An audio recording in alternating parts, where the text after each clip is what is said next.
I've got a message from the professor for you. Play it. Coming right up. By now, Spike, you'll have seen what's happened. The city was taken by Spectre's forces while you were gone. Look, this image shows Spectre's base, which the apes built in the city center. They're going all out to turn this into Monkey Town. You are our only hope for survival. Spectre can definitely be stopped if you fight hard and use your gadgets. You can do it, Spike. We're counting on you. What are you doing? Hey, stop!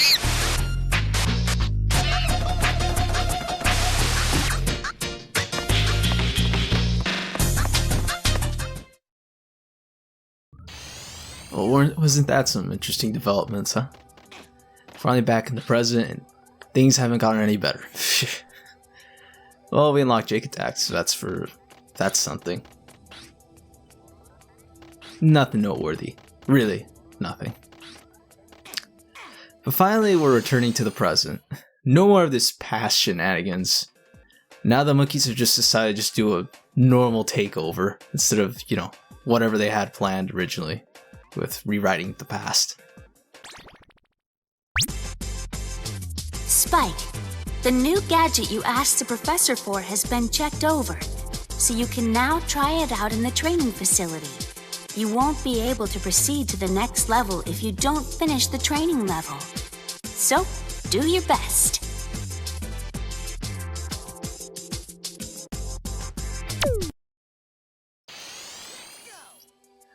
So this is a neat little gadget, at least here on PlayStation TV.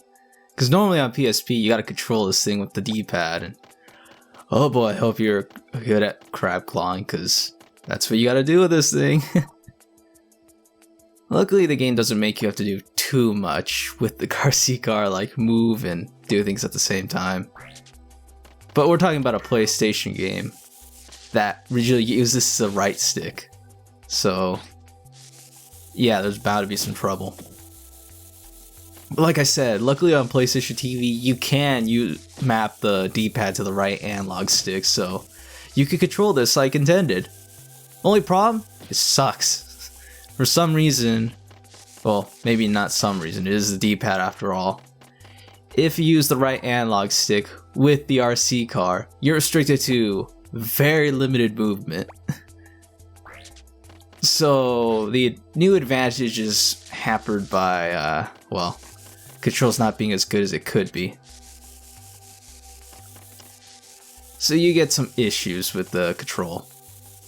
So maybe you should stick to the D-pad, I guess. Otherwise, it's what it is. You can teleport with it, and that's that. Spike, the professor and Natalie are not here right now, so please allow me to explain the situation for them. First, the laboratory. Some of the laboratory equipment was destroyed by the monkeys, so when you next head off on a mission, please continue directly from the time station. Next, let me describe Spectre's base to you. He seems to have established it in a renovated factory and building just near the city center. He's using the factory to build vast quantities of weaponry to enable him to dominate the world. And it's in the building that his schemes are slowly but surely taking shape. Security is being tightly enforced with incredibly powerful weapons. Therefore, in order to stop the activities going on at the base, you first need to head to the energy reservoir. It's supposed to be hidden in a nearby park. Then you should head for the base. Spike, please be very careful.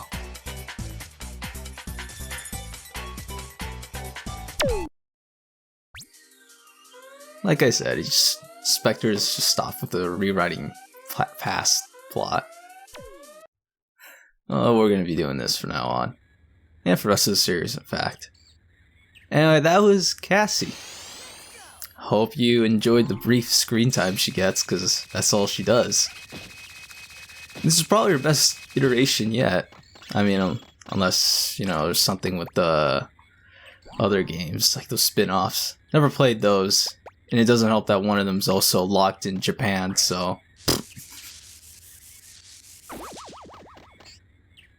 mean, like I said, this is probably her best iteration of the main live series. Not that she has much appearances in the main live series anyway, this is her only game.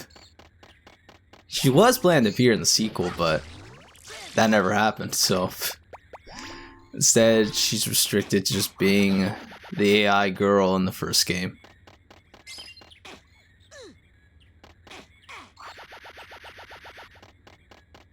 You should have seen it. Well, not seen, but you should have heard what her voice is like in the original PlayStation game. She sounds like an old lady. And man, if you compare that to the original Japanese voice, which is like that typical, like, little girl squeaky voice. Yeah, you know the type. It's that kind of voice that they had originally. And yeah, they gave her the old lady voice. Look, the original American voice cast for the original Ape Escape was not the best. That's like Resident Evil tier like voice acting. It's really, really funny to hear, but just not good in general.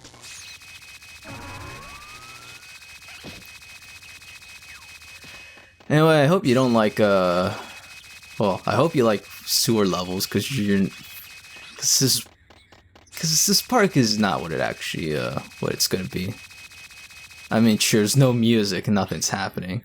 This is the closest we get to, a city level, or subtype. I mean, it doesn't look very, well, American or possibly European. Yeah, this is obviously very Japanese, the way the houses are. But I didn't know when I first played this. So just accepted things back in the day. Anyway, yes, we're in a sewer now. This is just we're gonna be for almost the entirety of the level. And they're really gonna use their mileage on this RC car. Already is this twice we have to use this, and I believe we have to do it more times. Hooray! Yeah.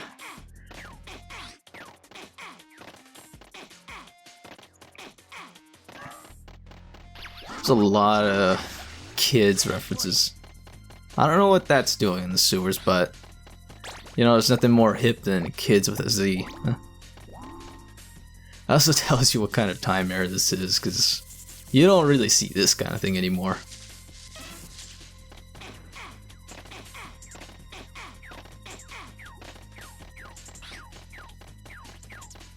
What did I tell you? They're really trying to get their mileage out of this RC car. Oh, and it's been a long time since we've seen this splitting enemy, hasn't it? Then again, I take a long time between recording sessions, or not recording. Well, I guess you could call this recording, but whatever. Yeah, it's been a while since we've seen them. Like, the last time I heard... Okay, I don't remember what happened there. It just poofed out. I don't know. Now, this is normally not a great angle. Luckily, you can work with the first-person camera. I believe this is me trying to use the RC car with the right analog stick on the PlayStation TV. Yeah, spoiler, it's not very good. Like I said, it's restricted to D-pad movement, or I don't know if I would call it D-pad movement. It feels like you're stuck to 4 directions, like you can't even use 8 directions, like you're stuck with 4. And it does not control very well. So even if you're playing on this on PlayStation TV, I recommend you do not use the right stick with the RC car. You'll not control as intended.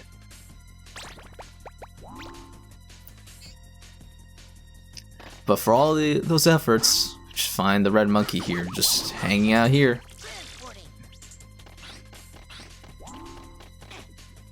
I don't know how they got through there, but...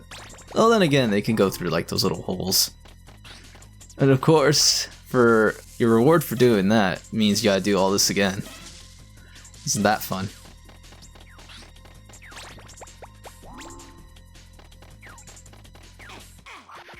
This also brings a flaw into the PSP versions, like inventory thing. You could tell I'm gonna have to switch a lot, because why would I ever need a switch from the Stun Club and the Monkey Net? Those are very essential. I mean, I guess you could discard the Stun Club if you really don't need it, but those monkeys kinda need it. Unless you're just really good with catching them on the draw. And maybe I am capable of that, but I don't feel like improving that much. That was stylish, though.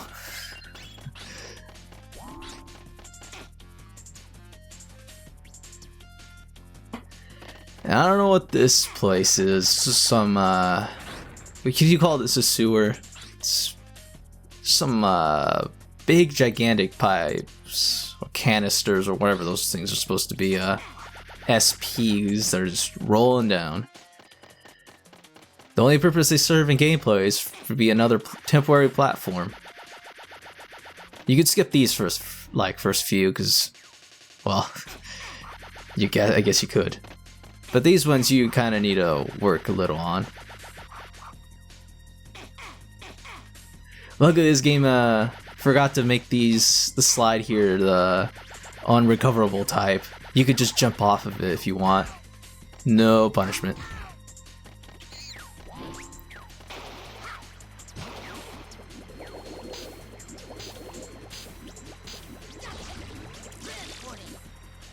Oh, and that's all of them. Or so is it. Obviously not. This is another level where you can just complete it on the first time. Makes me wonder how I'm gonna handle this for Ape Escape 2. Obviously I can't do this for Ape Escape 3 for certain reasons, but Ape Escape 2, well, actually I haven't really experimented with that one too much. When the time comes, I'll figure it out. Yo, actually, I wonder how many people would probably do this. Most people, I would imagine, would just not bother revisiting levels. Because, you know, if you're going to complete them, just do them later. When the cleanup's necessary. But me, I just like to go the extra mile, I guess. Oh, so that's what just takes you back to that part. But that makes you do platforming, and I don't want to do that. Platforming in a platformer game, huh? Yeah, it's just way easier just to do this again. Just a free ticket. Ticket back.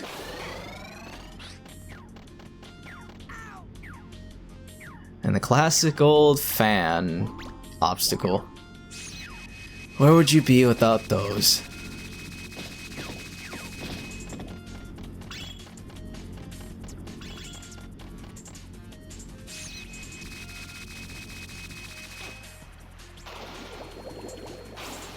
Believe it or not, I'm pretty sure we're near the end of this sewer section. Yeah, we ended off at the last sewer part. Who would have thought?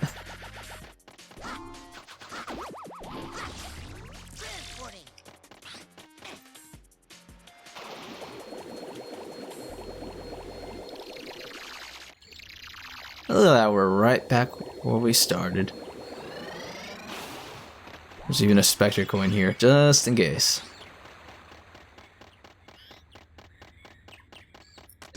This would really suck if you fell off here though, because if you fall here, there's no way back up. So, be careful. Otherwise, that's it. Another one bites the dust. Completely. For all our troubles, we get this empty screen. Yeah, you remember it. Well, technically last time I edited it. For some reason, this PSP remaster, or whatever you want to call it, doesn't completely follow the steps of the PlayStation original. Yeah, believe it or not, I had to do some editing and to get that intro in before it was supposed to play in the PSP version. Like, normally it plays when you start the new level here on the first present day level. But I did some editing, so it's more like the original PlayStation version. Because everyone prefers that, and I might as well follow it. And if a sewer level wasn't enough, we're going to a factory level.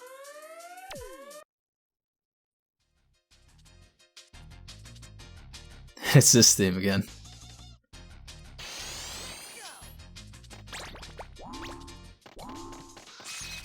It's those guys again. Last time we see them, we were in Spectre's castle. That was like the previous part. That was a gigantic part.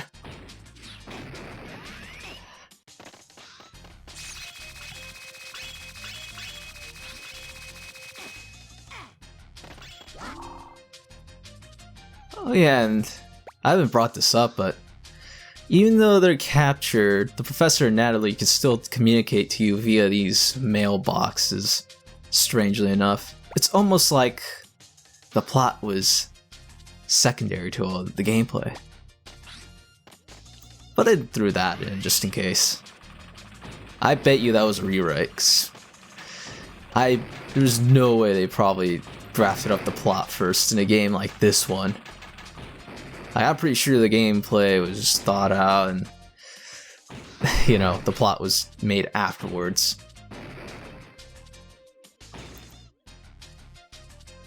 Here's another UFO. Luckily we're not in the range, so can't do a damn thing. Too bad we're not doing very well here. Or at least I am. I think it just brought us down with that. Tank does enormous damage to these things. And that makes for an easy capture.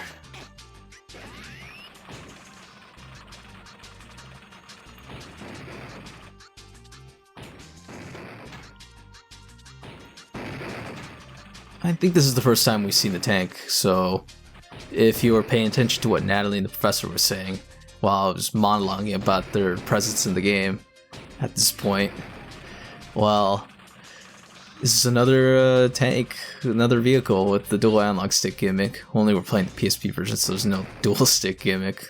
Actually, it's been a while since I played the original PlayStation version. At least, you know, beyond those mini-games.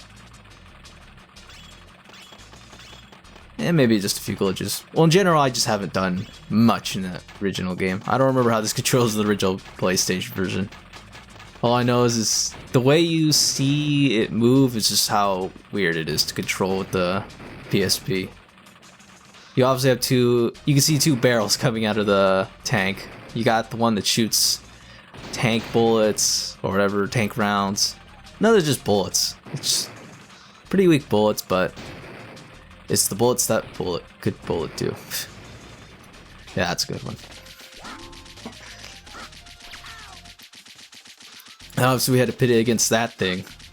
That oversized turret.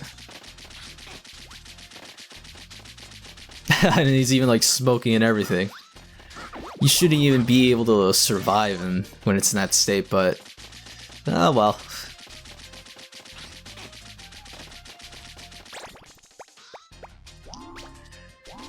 Well, even though it says Spectre's factory, we were outside the whole time. Now we're inside.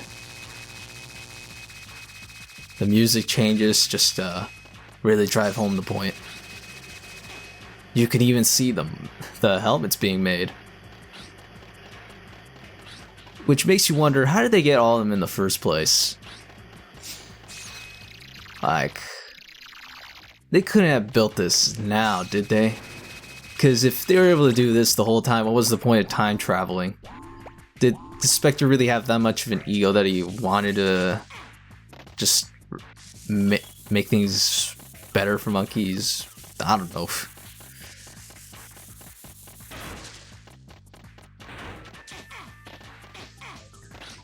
Anyway, this is a whole RC car section here. Really trying to get all its use out of it. This may have been a welcome addition in the PlayStation version, but in the PSP, this is pretty frustrating to use. Like I said, you had to use the crab claw to fully function with this thing.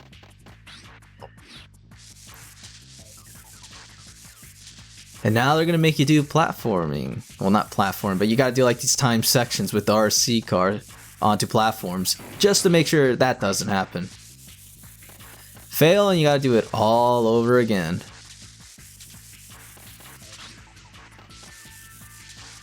I don't believe the other games get nearly as bad as this, but at least with those you got the right analog stick. And you know, and it works. Unlike this. So maybe it was just better all along where it originally started. This is just a crapshoot. I mean, I guess you could just learn the art of being patient. Just don't move Spike while you move that. I mean, it's not like the thing loses its gravity on the platform when you move it.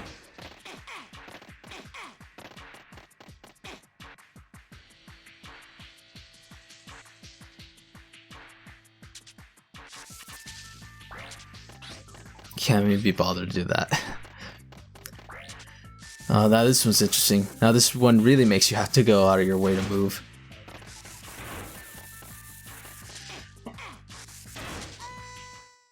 Whoops. Let me remind you that if you fall, you instantly lose life, unlike the other games. Yeah, that's not frustrating at all. I mean, though, this is the first game, so what do you expect? Look, we can finally make our way over there.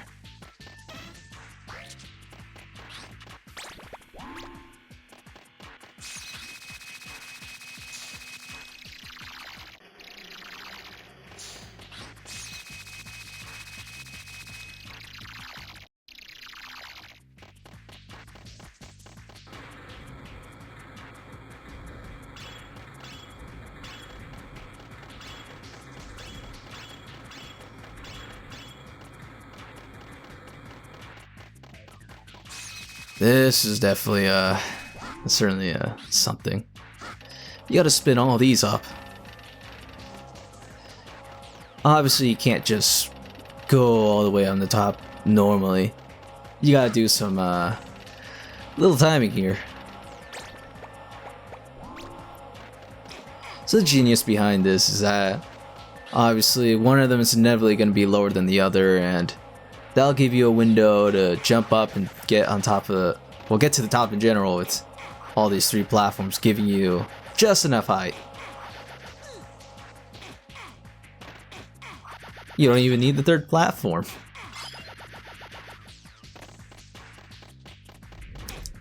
And awaiting you here is just gigantic pendulums that look like hammers. Why are they there? I don't know. They're just there swinging attention to for well, I forgot what I was gonna say. Whatever.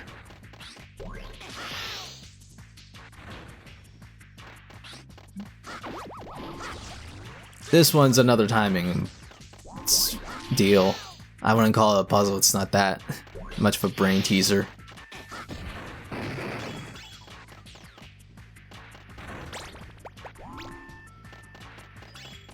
So you need to unlock that platform, that rising platform, so you can do this. And then you gotta time everything right. Luckily the PSP version, for one thing, actually makes the timing a whole lot more lenient. I think he's barely rising up. If you haven't compared certain things yet, all those like spinning things, like the timing on them is way more lenient on PSP than they ever were on PlayStation. But that's because in the PlayStation version, like, they descended about as quickly as they rose. Well, maybe not that quick, but you got less time. Everything was faster in PS1. That was a double-edged sword. Oh, on PSP, it's the same thing but slower. But they just gave you a better timing opportunity. And I guess you could call this a mini-boss of sorts. It's a monkey in this mech suit. You only give yourself one opportunity to hit it after it charges. And you can see it's kicking my ass pretty good. think on my test playthrough, I had a lot of trouble with this guy. Seriously. Like, I actually lost so many lives just because of this thing. It's just this one mech. And it's not even that hard if you get the timing right. Just don't waste time.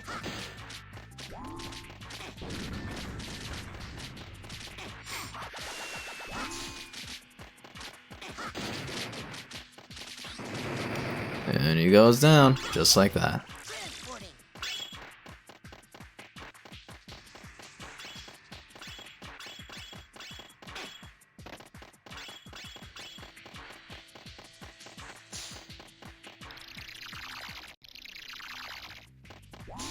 Oh boy, it's these retreating spikes again. I have no idea how that works, but like these are clearly not the like, you know, in and out type of spikes. These are clearly like stretching inwards into the wall. It still looks weird, and it looks even weirder now with the steel spikes.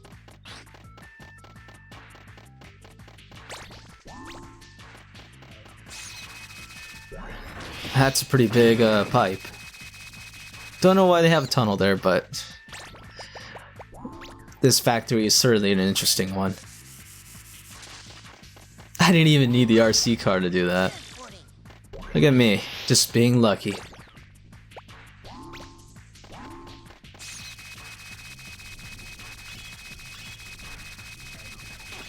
And when's the last time we've seen lava in this game?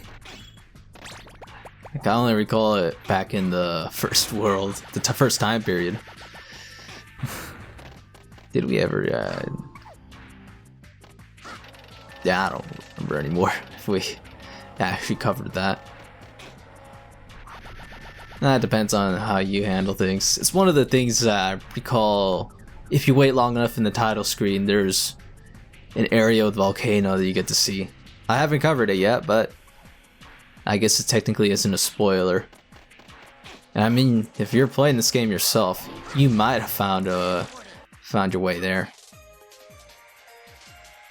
And that's the factory. Enough industrial business for today. Things still aren't looking any better. Anyway, I'm notyourusualZero. Thank you for watching part 6. I'm out.